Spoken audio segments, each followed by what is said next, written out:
Hey, this is Cameron. Welcome to the practice log. Well, we have a lot to do today, so let's go ahead and jump into it. My hands couldn't take any more of the spinnies. What am I doing? On the draft menu today, it's a bottle, I know. We have Elysian Space Dust. Please sponsor me, Elysian. I would love that so much because you're one of my favorite beers. You can get this at any gas station, and it's like an amazing, super hoppy IPA. It's like 9% alcohol. That's wonderful, I love it. A 6-pack of this is cheaper than a 6-pack of Blue Moon. I spent like 15 bucks on that Blue Moon. Anyways, this is a guitar practice log. Welcome, thanks for joining me. You know, these are always fun. I've been looking forward to this all day. I was on vacation for a couple of weeks there for the holidays. Not from practicing, but from teaching. It's nice to be back. It's nice to have my students again, so I feel pretty good about that. And I feel good about hitting the old piano bench today. What do we have to do today? It's been a long week, huh? There should probably be an extravaganza pretty soon. This is the week back though, so you're seeing more of like a week and a half. We're pretty flexible with how we do things here. So I'm actually going to start with the Morel Sonata because I feel like there's more work that needs to be done with that. I really want to memorize that first movement. I would really like to have that for the Friday extravaganza. That would be nice to play other pieces other than the ones that I've been playing for the last like 2 months. And then of course I have the Villalobos. That one's in the bag though. Like I basically just have to read it a bit more. That's the kind of piece I already like accidentally memorized like most of it just from playing it. You know, like that one's good to go. I actually just sent some new sheet music to my Kindle. It's another Garotto piece. So once we're done with the Villalobos, I'm going to start going into a new Garotto, which is pretty exciting. The last time I started a Garotto was episode 1, and right now this is episode 90-something. So maybe in episode 200 we'll finish that one and have it down. Alright, you know what time it is. It's the time where I answer some comment questions. So, let's see what you guys got. Okay, well here's, this is kind of a medium ball question, because it kind of forces me to think about my decisions and my actions and stuff. This is from Gabriel. What's up? Hope you're doing well, and thank you for the question. Do you choose your next piece, it's a capital do, so that's why I did that, piece to practice by its difficulty / improvement value, or because you enjoy it? And then you did a follow-up. If, another capital IF, both is the answer, what's the most important?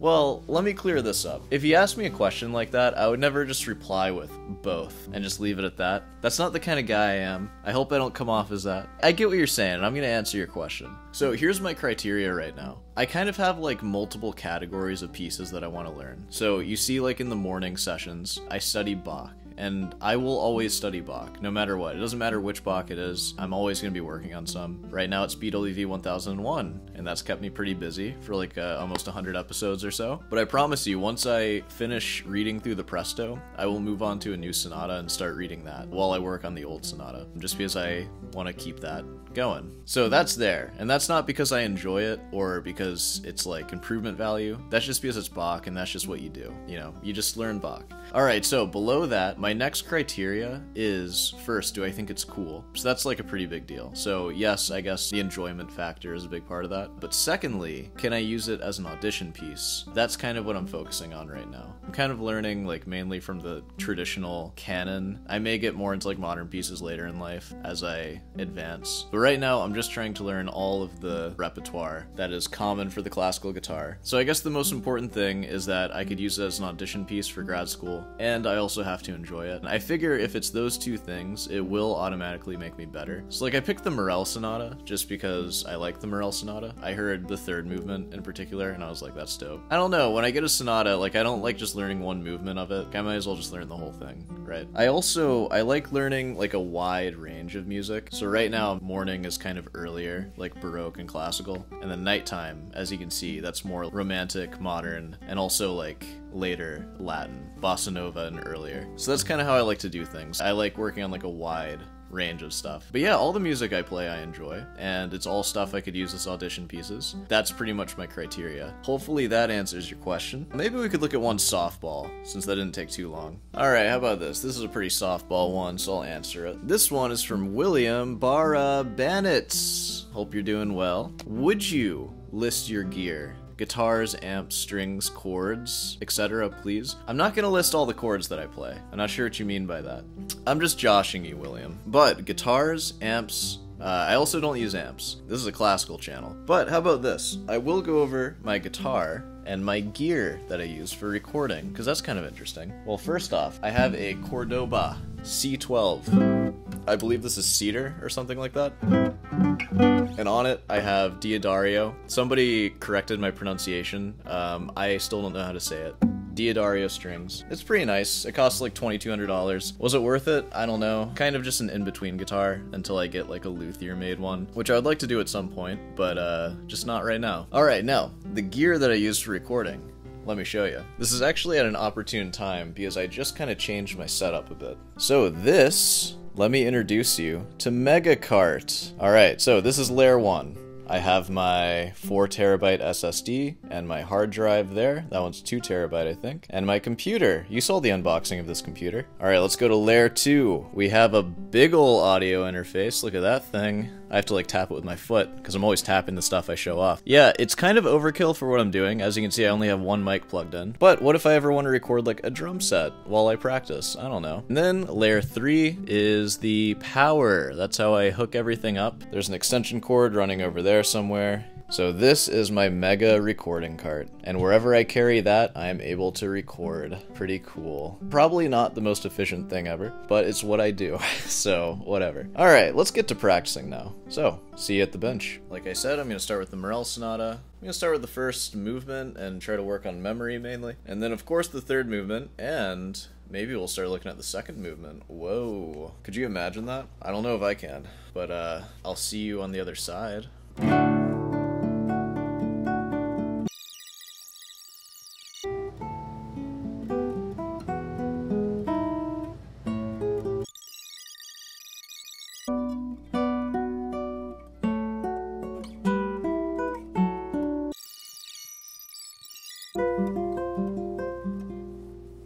Okay, you know what? I think I'm ready to play for you. So, why don't you come on over? I'm gonna try to play through the entire first movement of the Morel Sonata, and I'm just gonna get as far as I can get, and we will see how far that is. Here we go.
stumbled our way through it. Yeah, you know, I didn't think that was too bad. In that 3-4 section, I really, like, phoned that one in.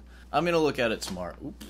I've had a lot of that IPA, sorry. Only one, they're 9%, so... If I hadn't drank, I probably would have played it perfectly. That's the first time I've made it all the way through from memory.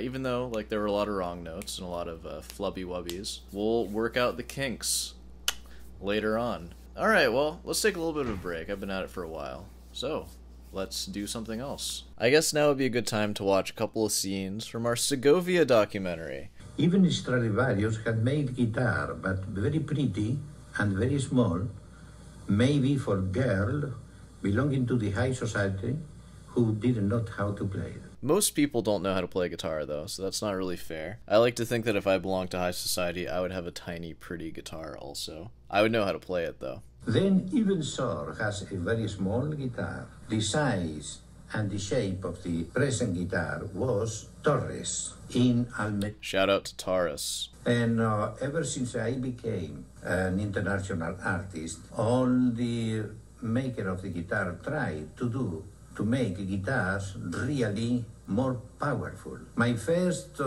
acquaintance with Ramirez, Manuel Ramirez, was in the 1912 when I came for the first time to Madrid. I was dressing in very extravagant way. I had a big tie, Gillette, a vest of velour, and very long hair, very curious hat. Yeah, man. Dude, if you're playing guitar, you gotta have long hair. Speaking of that, guys, we're doing a thing here. No shaving. No cutting your hair. No shaving. That goes for everybody. No more haircuts. We're done with that. I want you all to hold out with me. Don't get any haircuts. Don't shave. We're rebelling against the system right now. And that's what Segovia did, too. And finally, a very good stick to defend my appearance. Ramirez looked at me and began to smile, and I was a little upset. But little by little, we became friends, and he showed me the one guitar that I found marvelous. After I played and played and played, he took the guitar and he told me, I give you this guitar, my boy.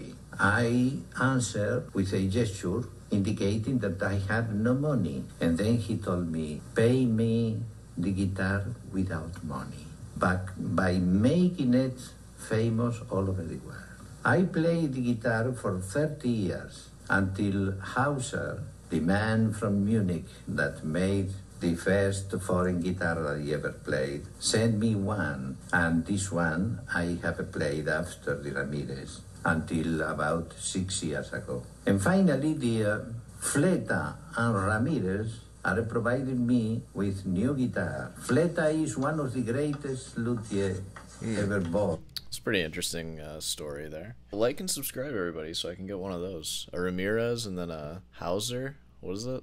The guitar is a very difficult instrument to be perfect. It is made out of many kinds of wood.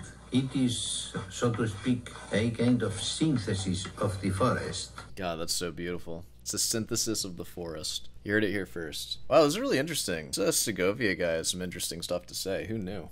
I cannot remember when I was born. I can't remember when I was born either. That's pretty normal, Segovia. With that being said, I think this is a pretty good place to end it. Yeah, we'll go further into this later. Let's get back to practicing before it gets too late. Alright, well, that was kind of fun, saying hi to Segovia. I'm taking a liking to him and all the stuff that he says. I haven't really, looked much into Segovia, honestly, which is really funny because I am a guitarist. So I'm glad we're looking at that. I'm excited to see where it goes. And there are a couple of Segovia documentaries, so I'm sure we'll go through them all at some point. It's time to get into those Latin pieces, so I'm gonna spend some time with the Villalobos. I'll probably do some metronome practice with Lamentos tomorrow, and we'll call it a night after that. Alright, I'll see you there.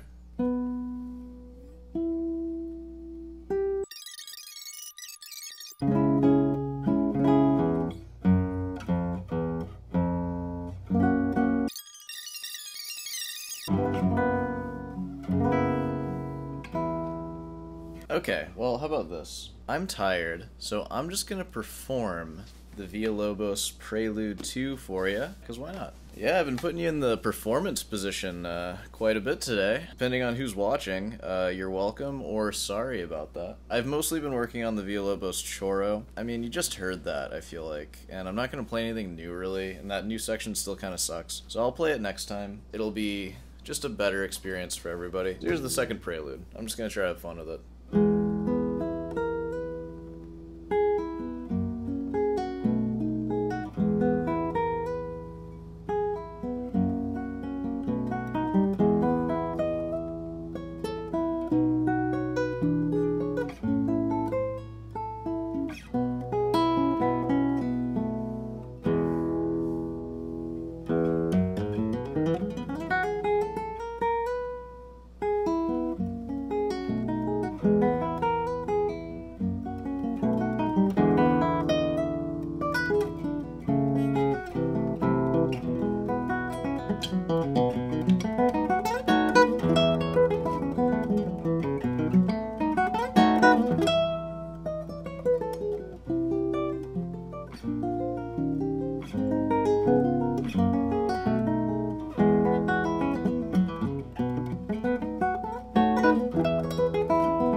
That was the prelude.